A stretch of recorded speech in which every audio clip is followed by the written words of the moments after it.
Okay, Article 44 of DPSP, it says the state shall endeavor to secure for the citizens a uniform civil code throughout the territory of India. Like for example, currently there is no uniform civil code. Like there is separate civil code for Hindu, separate civil code for Muslims, and separate civil code for tribal people or something like that. But even though the criminal code is same for all of them, but there are different civil codes, like marriage laws are different and property laws are different, and these kind of laws are called civil code, and these are different for different religions and region.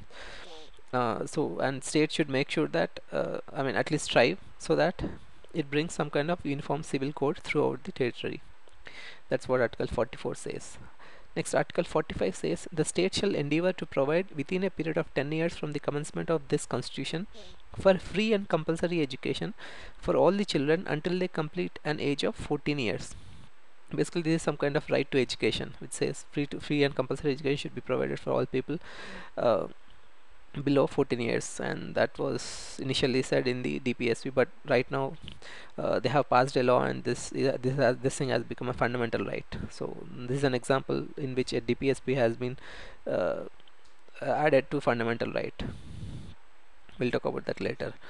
Next, Article 46. Article 46 says the state shall promote with special care the educational and economic interests of weaker sections of the people, and in particular of the scheduled castes and scheduled tribes, and shall protect them from social injustice and all other forms of exploitation.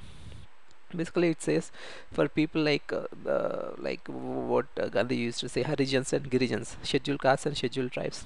Government should provide some kind of special educational and economic facilities, like reservation in jobs and reservation in education institutions, something like that, and prohibition of untouchability, things like that. Those things should be done by government. That's what Article 46 talks about. 47 says the state shall regard the raising of the level of nutrition and the standard of living of its people and the improvement of public health as among its primary duties.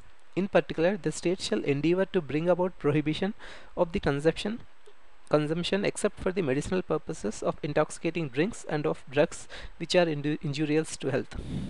It basically says that government should make sure that every person gets enough nutrition, means good food, something like that, and good standard of living, that means good house, good transport facilities, something like that, and public health, that means there should be good government hospitals to cater to all the people.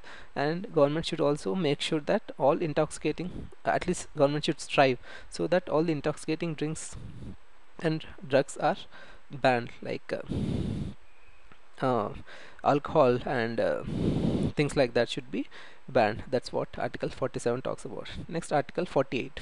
Article 48 says the state shall endeavor to organize agriculture and animal husbandry on modern and scientific lines, and shall in particular take steps for preserving the preserving and improving the breeds and prohibiting the slaughter of cows and calves and other milch and draught cattle. Basically, what Article 48 says is that government should modernize agriculture and animal husbandry. That's what it says. And it also says government should try to prohibit slaughter of cows and calves. So this is the overview of Article 48.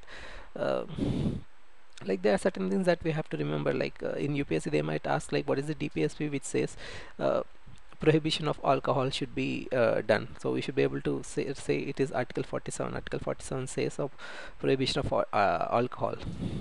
These kind of questions could be asked, so take care of that.